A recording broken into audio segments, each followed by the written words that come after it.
La subjectivité est aussi quelque chose d'intéressant. Mais comment tu objectivises cette subjectivité? C'est un peu ça l'idée. Ouais. Mhm.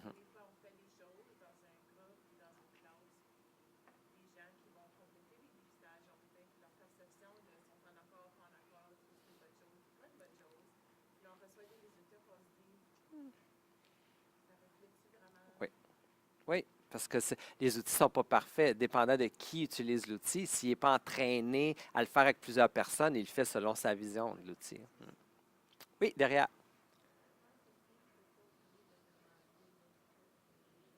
Mhm.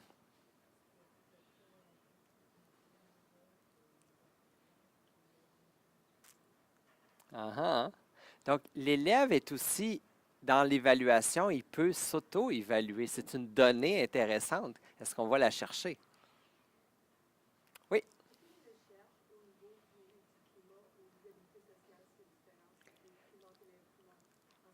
je suis sûr qu'il y en a.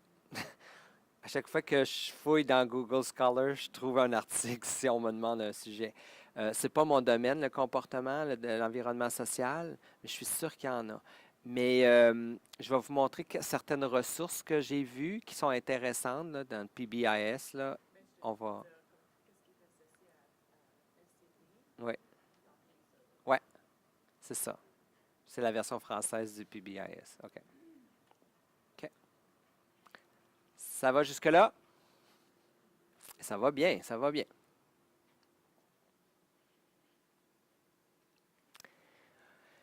Et c'est là qu'à un moment donné, les grands chercheurs en RAI, fait que le groupe Compton, Fuchs and Fuchs, OK, c'est comme ça qu'on dit le nom. Je suis allé l'écouter sur l'Internet, comment ça se dit, parce qu'avant, je ne le disais pas comme il faut. Euh, Ils ont fait une mise à jour. Eux autres, dès le départ, en 2004-2005, ils ont beaucoup publié sur la RAI, ils parlaient de la pyramide. Et là, ils ont créé, en 2012, après toutes les expérimentations qui ont été faites, ils ont créé le SMART RTI, donc RTI pour RAI, Response to Intervention. Ce qui est intéressant, c'est parce qu'ils disaient, bon, il y a Smart TV, Smartphone, Smart RTI. Donc, on va faire ça plus intelligent. OK? La RAI intelligente. Il disait, maintenant avec la recherche, on sait qu'il y aurait des façons plus efficaces de faire de la RAI. Donc, il y a tout un article où il explique que la RAI, ce qu'on devrait faire, c'est des dépistages par évaluation dynamique. Ça veut dire qu'il faudrait vraiment des outils qui nous permettent de faire de l'évaluation dynamique parce que ça nous permettrait aussi de voir, y a-t-il besoin d'un premier niveau de support ou de deux niveaux de support. Puis comme ça, on serait capable même de déterminer si nos outils sont bons. C'est un élève qui a besoin juste du premier ou il a besoin du deuxième, ou peut-être qu'il n'y a pas besoin de passer par le deuxième pour arriver au troisième, on pourrait tout de suite lui donner de l'intervention de troisième. Fait que là, c'est intéressant, il commençait à dire, c'est pas l'addition du premier, deuxième et troisième. Fait que la question du temps, il disait non, on va perdre du temps puis il va y avoir trop de monde. Ce qu'on va faire, c'est que tu as le premier pour tous, mais il y en a qui ont besoin d'un deuxième avec le premier, puis il y en a qui ont besoin du troisième avec le premier. Ils n'ont pas besoin de faire le deuxième. Fait que ça changeait la pyramide encore un peu. Et il disait, les élèves qui ont besoin du troisième en plus de ce qui se passe en classe, c'est là que l'enfance en difficulté doit bien travailler avec la classe, l'enseignement général. Pourquoi? Parce que ces élèves-là, il faut comprendre rapidement le problème. Il faut qu'ils aient accès à une évaluation rapidement, qu'on dénoue le problème et que dans le premier palier, on mette en place ce qu'il y a dans le petit rouge. Là. Parce qu'il y a ça, puis justement, la table comportement était là hier. Puis on dit, notre problème des fois, c'est qu'il est sorti pour qu'on fasse des choses. Mais après ça, on a de la misère à le ramener dans la classe. Parce que le but, ce n'est pas de le sortir, c'est qu'il reste dans la classe. Donc, c'est un peu ça qu'il disait que l'éducation spécialisée doit travailler en équipe collaborative avec l'enseignement général pour que l'élève, au premier et troisième palier, il bénéficie des meilleures interventions. Mais au premier aussi. Fait que s'il y a besoin d'une certaine différenciation, comme une adaptation, ben, il faut qu'elle soit implantée rapidement dans le premier palier si on ne veut pas qu'ils sortent du premier palier. Donc, c'était leur approche, puis ils disaient, parce que l'éducation spécialisée a des ressources qui peuvent aider beaucoup le premier palier. C'est comme si l'éducation spécialisée n'est plus juste dans le rouge, elle est dans le vert aussi, pour supporter, entre autres, les élèves qui sont dans le rouge, mais dans le vert.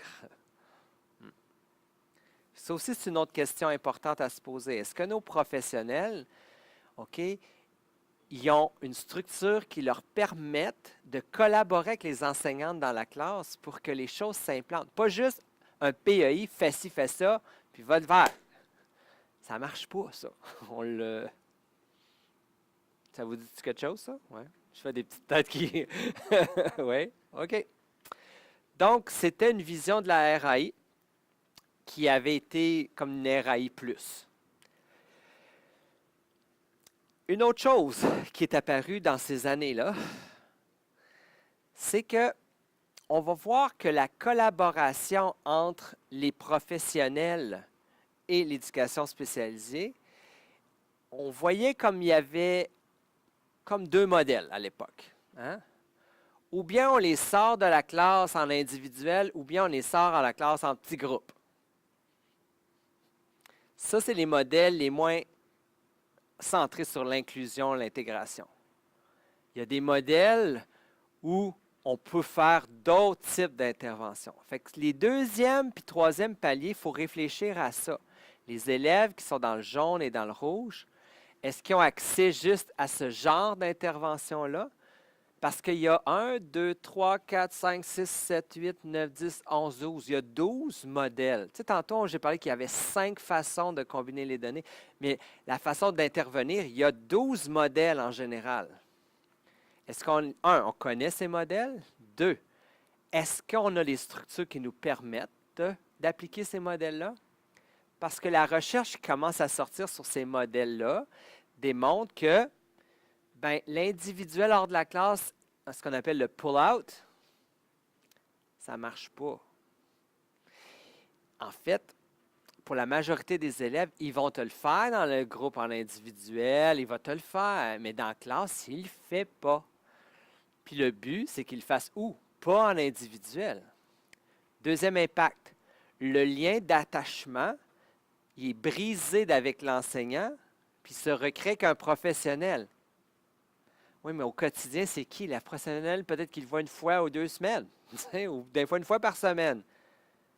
Fait que lui, tout le reste du temps, il n'y a aucun lien d'attachement avec son enseignement ou il y en a beaucoup moins. Ça ne marche pas, ça. Parce qu'il y a besoin de garder le lien d'attachement avec son enseignant. C'est important dans l'apprentissage. On le dit, l'apprentissage, ce n'est pas juste cognitif, c'est affectif aussi. Et on a découvert que certains autres modèles, tu as des modèles consultatifs qui sont intéressants où un professionnel peut modeler quelque chose et ensuite l'enseignante pourrait faire des choses suite à du modelage, pas juste parce qu'on pense souvent à indirect, bon, j'ai dit quoi faire puis c'est fini. Non, les modèles qui fonctionnent, du modelage, du coaching, on a tout ce qui est l'étayage, on va le faire, on va y donner du support, puis tu as le fading où on se retire peu à peu pour que ce soit l'enseignante qui le fait. Est-ce qu'on a la possibilité de faire ça? Ou le professionnel pourrait même aller dans la classe, travailler de façon interdisciplinaire ou transdisciplinaire. De façon interdisciplinaire, ça veut dire qu'ils vont être ensemble dans la classe puis ils vont séparer les tâches. Comme par exemple, un enseigne et l'autre se promène, prend des observations, entre autres. Un enseigne, one drift, c'est non, un va faire de l'aide. Un enseigne, un observe. Ensuite, les station teaching, c'est les centres d'apprentissage. Fait qu'on voit qu'il y a différents. Puis on va dans le transdisciplinaire, on peut faire de l'enseignement parallèle, puis on peut faire même du team teaching. Est-ce qu'on a cette possibilité-là de travailler avec des modèles plus inclusifs? Quand je vous parle de ça, qu'est-ce qui vous vient en tête?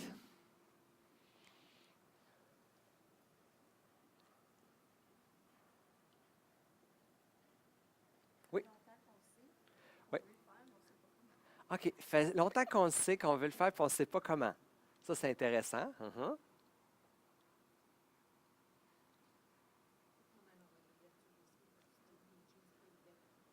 Ah, là, ça vient de toucher à quelque chose. Il faut avoir une ouverture d'esprit parce que du team teaching, ça ne convient pas pour tout le monde.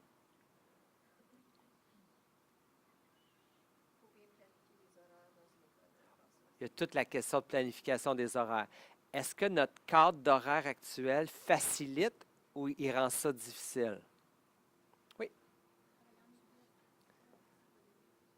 Travailler en équipe, là, tu viens de mettre le doigt sur l'affaire. C'est pas donné à tout le monde. C'est quoi la culture scolaire en ce moment? La culture en général dans les systèmes d'école, les écoles. Hein? Mes élèves, ma classe. Là, c'est intéressant parce que ce n'est plus mes élèves, c'est nos élèves. Je ne suis pas en plein contrôle de ma classe parce qu'il y a d'autres intervenants qui partagent les élèves avec moi. Pourquoi ce n'est pas donné à tout le monde de travailler en équipe? C'est bonne question. Hein? L'insécurité. Hein? On aime contrôler notre classe.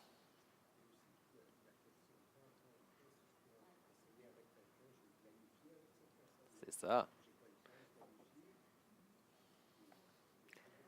Le temps de planification commun. Parce qu'en plus, il faut avoir le temps, mais il faut avoir le temps en même temps. Fait que les fameuses questions d'horaire dont on a parlé. C'est aussi, quand on a parlé d'insécurité, c'est se mettre en danger. C'est de démontrer à d'autres qu'on a des forces, mais qu'on a aussi des faiblesses dans certains domaines. C'est d'être assez solide pour dire, ben ça, je ne suis pas capable. Même si tu es supposé d'être capable. Parce qu'on a tendance à définir nos rôles selon nos professions. Hein? Moi, je suis une enseignante, c'est ça que je fais, c'est ça que je fais. Mais est-ce que chaque enseignante est pareil? On a toutes nos zones de force et faiblesse. On va prendre un autre exemple. Ah, je suis orthophoniste. Hein?